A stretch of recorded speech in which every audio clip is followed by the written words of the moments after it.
حضرت عبداللہ ابن عمر رضی اللہ تعالیٰ عنہ بیمار ہو گئے، شدید علیل تھے، طبیعت مبارک میں کمزوری آ گئی، کچھ کھانے کو دل نہیں کرتا تھا، گھر والے بار بار کہتے کچھ کھا لیجئے کچھ کھا لیجئے، نہیں کھاتے تھے۔ بالآخر حضرت نافع آپ کے غلام تھے، ان سے کہنے لگے کہیں سے مچھلی مل جائے نا تھوڑی سی تو میں کھاؤں گا۔ تو کہتے ہیں میں سارے مدینے میں ڈھونڈتا رہا، مچھلی نہ ملی، اگلے دن بھی ڈھونڈی تو نہ ملی، تیسرے دن بھی ڈھونڈی تو نہ ملی، تو فرمانے لگے یار بس چھوٹی سی خواہش ہے، کوئی فرض نہیں ملتی تو رہنے دے۔ کہتے ہیں چوتھے دن مچھلی مل گئی، میں 1.5 دینار کی مچھلی لایا، لا کے حضرت عبداللہ ابن عمر رضی اللہ تعالیٰ عنہ کے سامنے جو مچھلی رکھی تو آپ نے لقمہ روٹی کا توڑا تھا، مچھلی کو لگانے لگے کہ دروازے پہ فقیر نے آ کے آواز دی کچھ کھانے کو دو۔ تو حضرت عبداللہ ابن عمر نے روک لیا اور ہنسے۔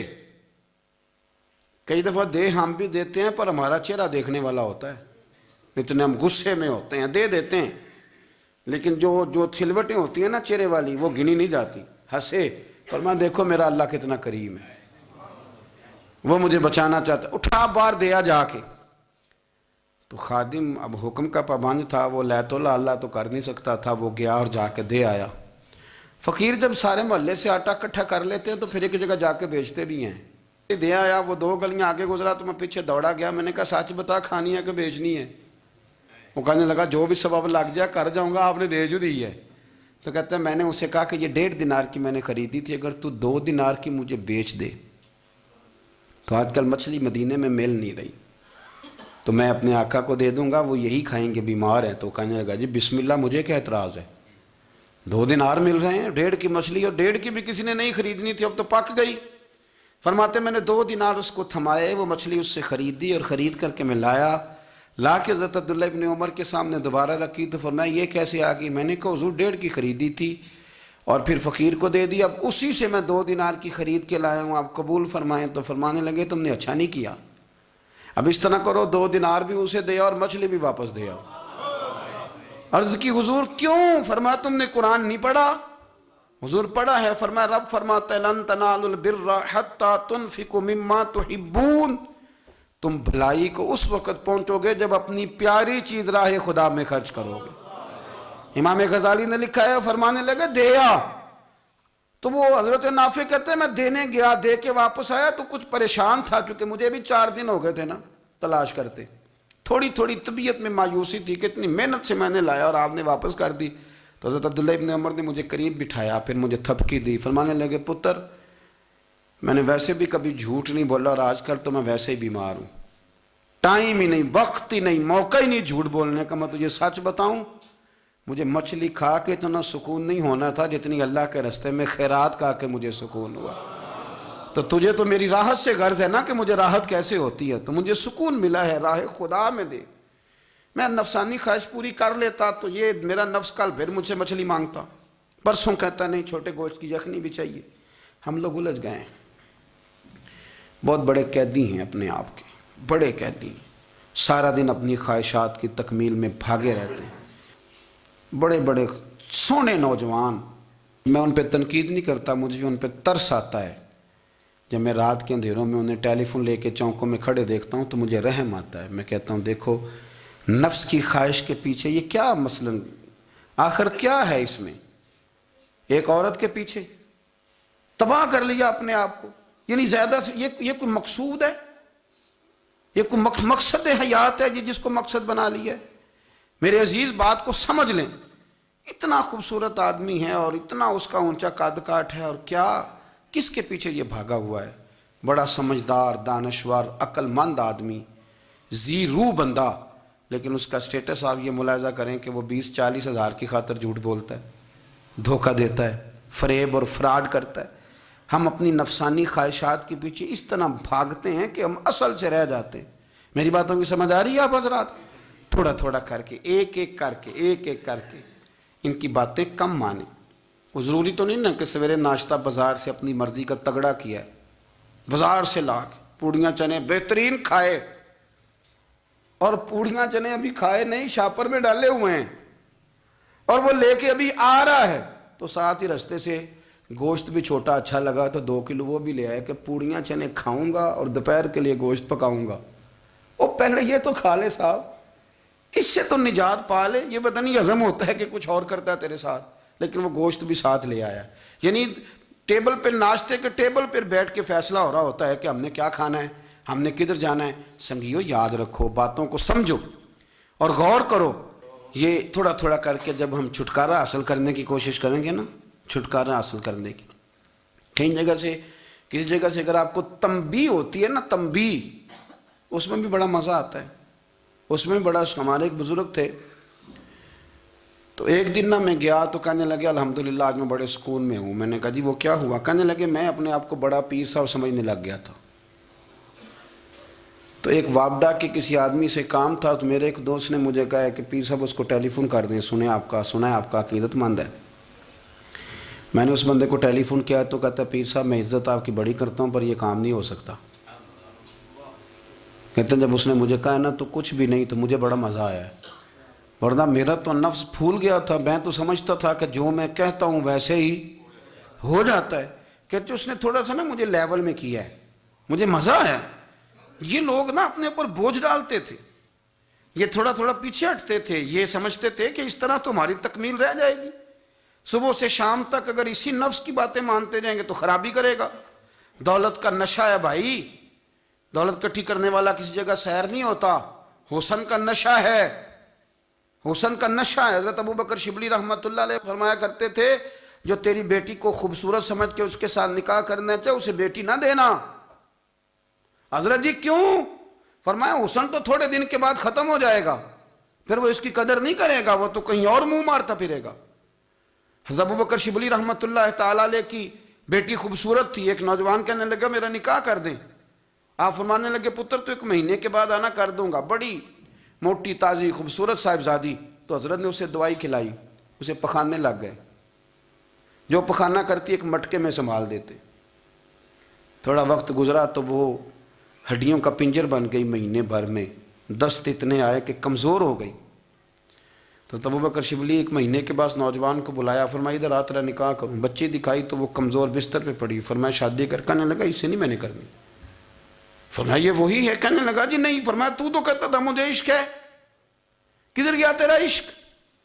کہنے لگا حضرت صاحب آپ کیسی بات کر رہے ہیں؟ فرمایا ادھر آ۔ پھر وہ مٹکا جس میں گند رکھا تھا وہاں لے گئے، فرمانے لگے تیرا اس کے ساتھ عشق تھا، یہ ہے تیرا عشق۔ فرمایا اسے تو میں 4 دن روٹی کھلاؤں گا پھر تندرست ہو جائے گی، لیکن میں دیکھنا چاہتا تھا کہ تو میری بیٹی سے پیار کرتا ہے یا اس کے چہرے پہ آنے والی کچھ وقت کے لیے سرخی سے پیار کرتا ہے، اس لالی سے پیار کرتا ہے جو جوانی کے وقت بچوں اور بچیوں پہ آتی ہے۔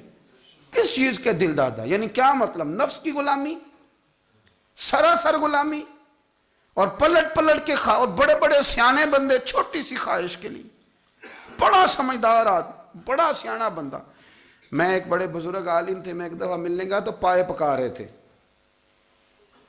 خود پائے پکا رہے تھے، تو وہ بڑے پیار کی بات ہوتی ہے نا جی، تو تامت باندھی ہوئی اور بڑی جناب خستہ حالی، اور وہ پائے پکا رہے ہیں۔ تو میں نے ان سے کہا، میں نے کہا حضرت جی پائے تو کسی اور نے بھی پکا لینے تھے، آپ بخاری لے کے بیٹھتے، چلو میری طرح کا کوئی بندہ آپ سے استفادہ بھی کر لیتا۔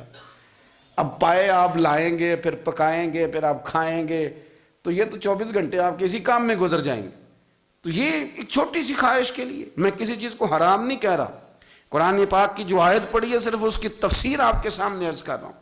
ہماری خواہشات ماں پالتی ہے، آپ کو نہیں پتہ کتنے دکھ سہتی ہے۔ میں ان ماؤں کو جانتا ہوں جو بیٹے کے حصوں کی مار بھی اس کے ابے سے کھاتی ہیں، مار کھاتی ہیں وہ۔ ایک خاتون ہے، ایک کان سے سنتا نہیں، میرے پاس ایک دفعہ آئی، کہنے لگی 60 لگ گئی سی، کوئی دعا کر دیں یا کوئی وظیفہ پر، ڈاکٹر کہتے ہیں ٹھیک نہیں ہو سکتے۔ میں نے کہا باجی صحیح بتاؤ مسئلہ کیا ہے؟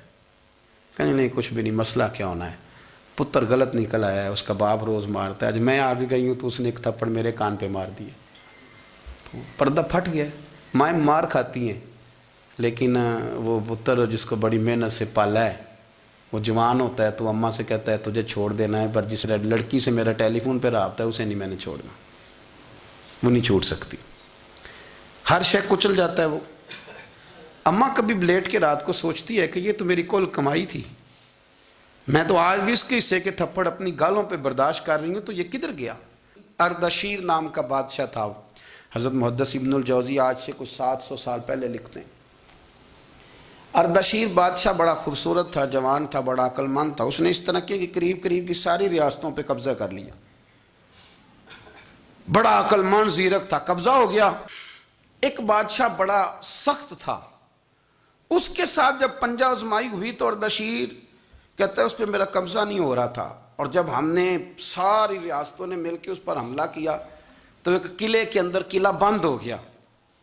اردشیر بڑا خوبصورت آدمی تھا، بڑا سمجھدار تھا، تو وہ بادشاہ قلعہ بند ہو گیا، اس نے کہا نکلنا ہی نہیں۔ اب وہ اندر بند ہے، یک بارگی حملہ کیا تو وہ بڑا قلعہ تھا، اس میں بند ہو گیا۔ اس بادشاہ کی نا جس پر حملہ کیا، اس کی بیٹی اچانک ایک دن قلعے کی دیوار پہ چڑھی تو اردشیر کے حسن و جمال کو دیکھا تو عاشق ہو گئی، اور اپنے ہی باپ کے خلاف اسے کہنے لگی کہ اگر تو میرے ساتھ شادی کا وعدہ کرے نا تو میں تجھے رستہ بتاتی ہوں حملہ کرنے کا۔ اس نے کہا میرا وعدہ رہا، تو رستہ بتا۔ اس نے رستہ بتایا اس لڑکی نے، اور بادشاہ نے حملہ کیا تو اس کا باپ قتل کیا، اس علاقے پہ قبضہ کیا شادی کے وعدے پر۔ ہاں نفسانی خواہش بندے کو اندھا کر دیتی، نہیں سمجھ آتی اس کو میں کدھر جانا ہے، اندھا کر دیتی۔ حملہ کیا، اور جب اس لڑکی کو لے کے آیا نا اپنے محل میں،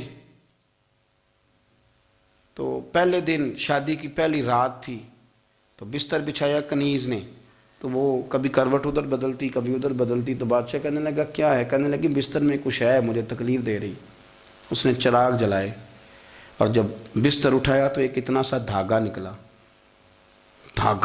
دھاگے سے عموماً تکلیف نہیں ہوتی، تو اس نے کہا تو اتنی نرم و نازک ہے کہ دھاگا؟ کہنے لگی میرا باپ نا میرے ساتھ اتنا پیار کرتا تھا کہ روز میرا بستر بھی خود بچھاتا تھا، اور اس نے آلہ رکھا ہوا تھا، وہ ناپتا تھا کہ کوئی پایا اونچا نیچا تو نہیں، میری بیٹی کا بیلنس سوتے وقت خراب نہ ہو جائے، اور میرے لیے گوشت اور کپڑے بھی خود پسند کر کے لاتا تھا، کھانے پینے کا خود خیال کرتا تھا۔ اردشیر کہنے لگا اچھا وہ اتنا پیار کرتا تھا، اور پھر تو نے اس کے ساتھ کیا کیا؟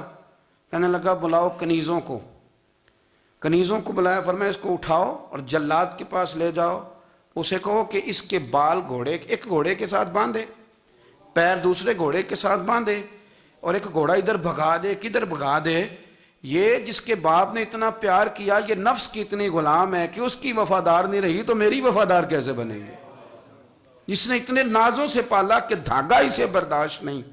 او یارو یاد رکھو، اگر نفس کی غلامی کرو اور بڑے وفاداروں کو چھوڑ کے غلامی کرو تو پھر کہو وفادار مل جائیں، کوئی بول اب لڑا نہ بول بیٹھی ہوں دے خسم ناراض بڑ بولیاں دے، کہاں سر کھائے تے بلبل ٹھنڈ پائے، بڑے فرق نہیں سجنا بولیاں دے، جڑیاں خسماں دی وچ رضا وسن، بھاگ جاگ جاندے انہاں گولیاں دے، آپ ادلیاں نو سردار پین تکے تے شرما والیاں نو چوٹے ڈولیاں دے۔ اپنے نفس کے پیچھے چلو گے تو یہ تباہی ہے۔ جب ہم نے کسی سے وفا نہیں کی تو یہ کیا امید ہوئی کہ دنیا ہم سے وفا کرے گی؟ اللہ رسول کی مرضی کے مطابق اصول پسند زندگی بنائیں، ایک ایک کر کے اپنی خواہشات سے پیچھے ہٹیں، تھوڑے پہ گزارا کرنا سیکھیں، اپنے نفس کو سمجھائیں۔ ضروری نہیں کہ روٹی ہر وقت مزے کے لیے کھائی جائے، کبھی کمر سیدھی کرنے کے لیے خشک روٹی بھی کھا کے دیکھو، کبھی سادہ کھانا اس پہ بھی اکتفا کرو، کبھی تھوڑا کھر کے اچھے طریقے سے سادے کمرے میں بھی اللہ کو یاد کر کے دیکھو۔ نفس کے پیچھے نہ بھاگیے گا، تباہی کرے گا۔ رب کریم سمجھنے کی توفیق رفیق عطا